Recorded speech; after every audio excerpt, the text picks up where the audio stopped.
tomto videu sa zameriame na kompozíciu, teda na to, ako správne zaberať služobníkov v zábere. Kompozícia určuje, ako bude záber vyzerať a pôsobiť na diváka. Poďme sa zamerať na dôležité pravidlá kompozície. Jedným z nich je pravidlo tretín. Pravidlo tretín nám pomáha rozhodnúť, kam presne umiestniť osobu v zábere. Predstavme si, že máme obraz rozdelený dvomi zvislými a dvomi vodorovnými čiarami.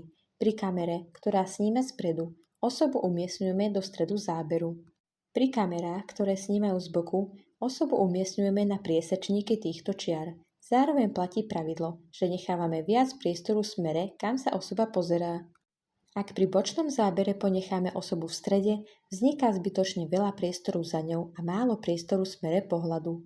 Záber potom pôsobí menej prirodzene.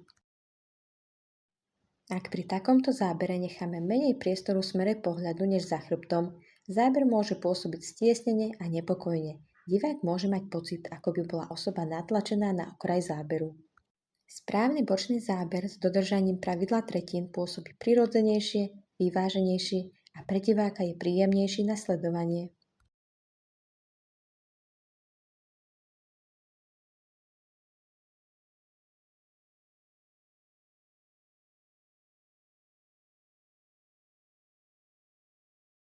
Ďalším dôležitým pravidlom je zachovanie správneho množstva miesta nad hlavou.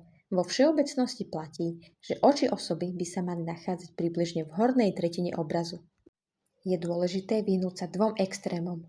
Ak necháme príliš málo miesta nad hlavou, záber pôsobí stiesnene, rušivo a ľahko sa môže stať, že pri pohyboch bude osoba useknutá zo záberu. Ak necháme nad hlavou príliš veľa miesta, záber môže pôsobiť prázdne a nevyvážene. Osoba sa vtedy nachádza príliš nízko v obraze a diváková pozornosť sa zbytočne presúva na prázdny priestor. Každý záber, kompozícia, rýchlosť striedania záberov, všetky naše rozhodnutia za kamerami ovplyvňujú to, ako bude divák vnímať atmosféru bohoslužby.